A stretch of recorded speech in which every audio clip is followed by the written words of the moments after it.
আসসালামু আলাইকুম, hello everyone, সবাইকে আত্তুর কুকিং স্টুডিও স্বাগতম।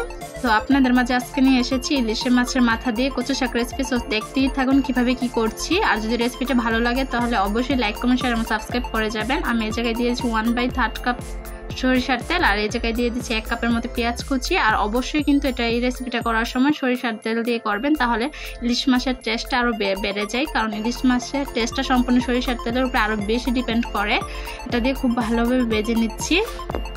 আর যদি রেসিপিটা ভালো লাগে ফ্রেন্ডস ফ্যামিলি সবার সাথে শেয়ার করবেন। আর যারা এখনও সাবস্ক্রাইব করেন না কিন্তু ভিডিও দেখছেন, প্লিজ সাবস্ক্রাইব করে নেবেন, কারণ আমার চ্যানেলে অনেক ধরনের ভিডিও আছে যেটা আপনাদের কাছে অনেক ইজি এবং টেস্টি রেসিপি, যেটা আপনারা খুব কম সময় করে নিতে পারবেন। সো দেখতেই পাচ্ছেন পেঁয়াজগুলো কীভাবে ভেজে নিচ্ছি। আর অবশ্যই এই জায়গায় চুলার হিটটা মিডিয়াম হিটে দিয়ে দিবেন। এখন আমি দিয়ে দিচ্ছি নুন, এটা পর্যাপ্ত পরিমাণ বুঝে। এখন দিয়ে দিচ্ছি আদা রসুন আর জিরা পেস্ট, এটা একটু আমি 1/2 চা চামচের মতো দিয়েছি, আপনারা সেটা পরিমাণ বুঝে দিয়ে নেবেন। এটা দিয়ে খুব ভালোভাবে মিশিয়ে নিচ্ছি। আর এখন আমি ইলিশ মাছের মাথাটা দিয়ে দিচ্ছি। আর এই জায়গায় কিন্তু ইলিশ মাছের মাথাটা ভেজে নেওয়া হয়নি, এটা এভাবেই ভাজা হয়ে যাবে। আর এটা প্রায় কষানোর সিস্টেম হচ্ছে। এখন এই জায়গায় একটু পর্যাপ্ত পরিমাণ পানি দিয়ে দিচ্ছি, যাতে করে সম্পূর্ণ মশলাগুলো একসাথে মিশে যায় আর ইলিশ মাছের মাথাটাও খুব ভালোভাবে সিদ্ধ হয়ে যায়। আর এখন আমি আরেকটু নুন দিয়ে দিচ্ছি, এটা খাবার টেস্ট অনুযায়ী বুঝে শুনে তারপরে দিয়ে নেবেন, যার পরিমাণ বুঝে। আর এই জায়গায় আমি হলুদ গুঁড়া দিয়ে দিচ্ছি 1/2 চা চামচের মতো। আর এখন দিয়ে দিচ্ছি 1 চা চামচের মতো মরিচের গুঁড়া। যারা বেশি মরিচ ইউজ করেন বা খাবারের টেস্ট অনুযায়ী ঝাল বেশি পছন্দ করেন তারা অবশ্যই আরেকটু বেশি মরিচ দিয়ে নেবেন। আর এই জায়গায় আমি দিয়ে দিচ্ছি ধনিয়া গুঁড়া 1 চা চামচ। ধনিয়া গুঁড়া দিলে খাবারের টেস্ট আরও বেশি বেড়ে যায়। এখন আমি মাথাটা চতুর্পাশে ভালোভাবে নাড়াচাড়া দিয়ে করে নিচ্ছি, যাতে করে সম্পূর্ণ মশলাটা মাথার উপরে মাথার ভিতরে যে লেগে থাকে।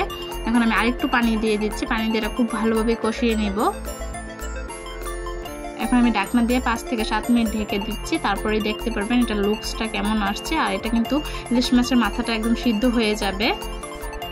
আর অবশ্যই এই জায়গায় হিটটা একটু বাড়িয়ে দেওয়ার চেষ্টা করবেন, মিডিয়াম হিটের থেকেও আরেকটু বাড়িয়ে দেওয়ার চেষ্টা করবেন, যেহেতু এটা সিদ্ধ হতে হবে। আর এটা কিন্তু পানির পরিমাণটা আমি বলে দিইনি, আপনারা বুঝে শুনে তারপর পানির পরিমাণটা দিয়ে নেবেন। আর এই জায়গায় আমি স্বাভাবিক তাপমাত্রার পানি ইউজ করছি, কোনো ধরনের কুসুম গরম পানি ইউজ করিনি। আর একটু পরপরই নাড়াচাড়া দিয়ে নেবেন, যাতে নিচে লেগে না যায়।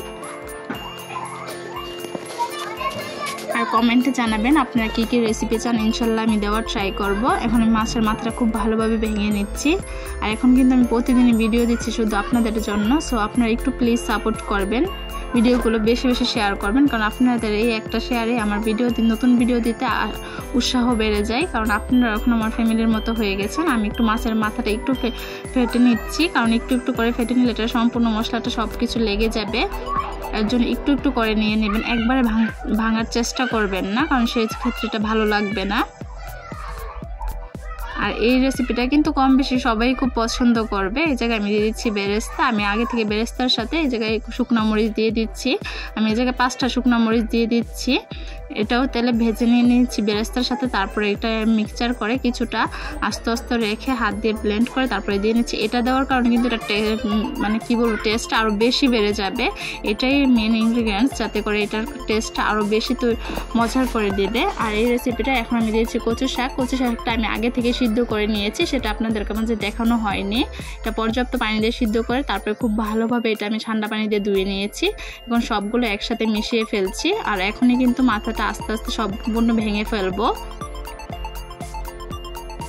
আর এই রেসিপিটা করে দেখবেন, যারা শাক পছন্দ করে না তারা সবাই এই শাকটা পছন্দ করবে, ছোট বড় কম বেশি। কিন্তু আবার একটা সমস্যাও আছে, এটা অ্যালার্জির খুবই পরিমাণটা বেড়ে যায়। একটা জিনিসকে যে জিনিসটা খাবার খুব বেশি টেস্টি, সেই জিনিসের খাবার আগ্রহ বেশি থাকে, কিন্তু সেই জিনিস বেশি খাওয়া যায় না।